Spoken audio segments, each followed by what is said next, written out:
Zach, you've spent quite a bit of time working with the dying. What have you learnt about living whilst working with the dying? Yeah, my third subspecialty was in hospice and palliative care, and I was an associate medical director for 4 years for a hospice organization. And my team of 25 included nurses and chaplains and energy therapists and acupuncturists. Really cool integrative team, which is the first time I'd been able to work with an integrative team.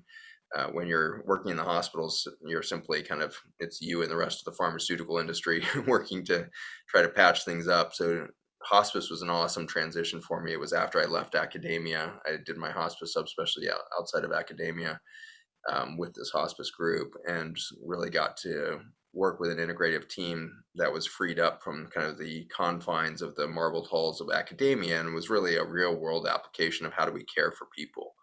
And that felt so refreshing, to me in those years to be in that space.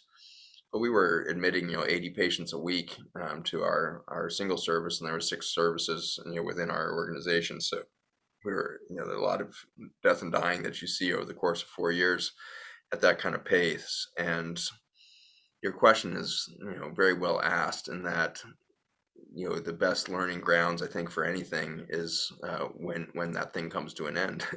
And so the best way to reflect on how you don't know who wins the soccer game until the last second Mm. of it, I think, and so in the same way, you don't know um, who's going to complete the cycle and circle of life until those last few seconds.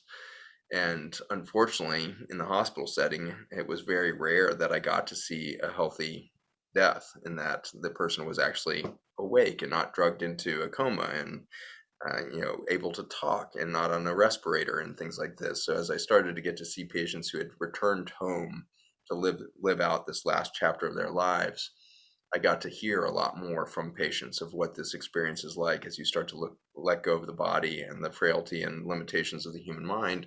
What does it feel like to become alive there in that last chapter?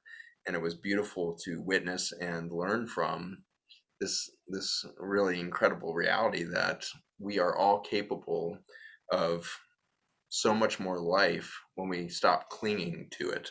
Mm. And so this is really the secret of life, I think, in the end, is, when you start to deal in the realm of miracles. And as Einstein said so well, there's only 2 options. Either you have to believe everything is a miracle, or you have to believe nothing is a miracle. Mm. You can't pick and choose that, oh, everything runs on a mechanical world and is outside of our realm of control, or everything is miraculous.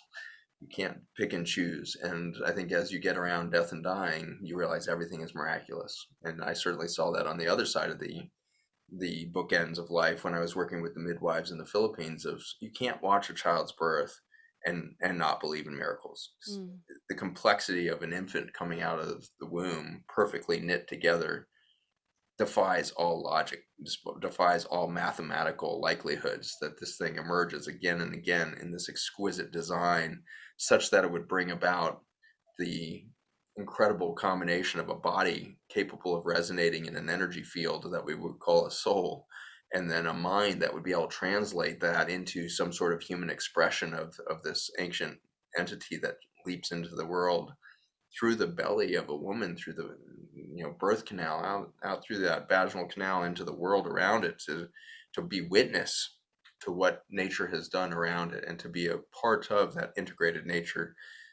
That child, that is too miraculous. Mm. And in the same vein, as you see people crossing the veil at the end of life, you start to get a glimpse of how miraculous their life is, because they get to cross for a moment in their semi-conscious state and have conversations with all of their relatives, their ancestors, and they have conversations with future self, and come back into the mind suddenly, and they're talking to you about the conversation they just had with their mother who passed away 35 years ago.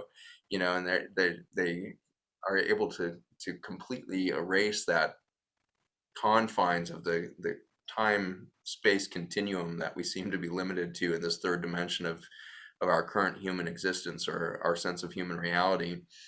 And so whether it be the child entering from some other realm into the body, or that elder starting to cross that veil again, you realize, my God, life is bookended by these miraculous transformation events that we can only call birth, that we Mm. can only call, expansion. What did we do between those two bookends? If we spent the whole time between those two bookends being reductionist about our beliefs of who we are and what we're capable of, and living by a series of regulations of self-imposed insecurities or responsibilities or duties, we realize that life is explosive in its beauty and miracle, and then we suppress it and we keep it under a wet blanket for 80 years, and then we take off the blanket and at the end be like, oh my God, the whole thing was beautiful, how did I miss that? And I've heard too often at bedsides, I spent all my life with the wrong people. I didn't actually look for true friends. I didn't actually know how Mm. to be a true friend.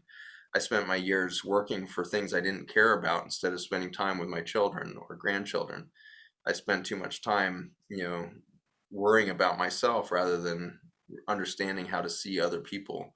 And so there's too many times that I've sat at bedsides with people, realizing that they had missed the whole miracle of life for decades.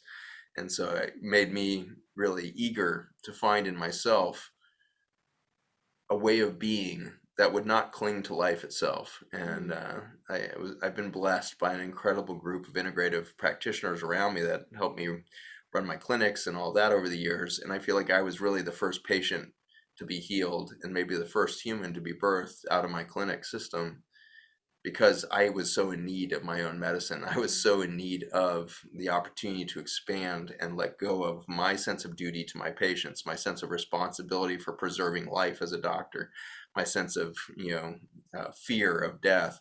I needed to let go of all of that. And I was very blessed to be surrounded by people that were willing to support me while I went through intense deconstruction events. And life will definitely throw you whatever you need to deconstruct whatever it is that's in your path that needs to be removed for you to live your highest vibration.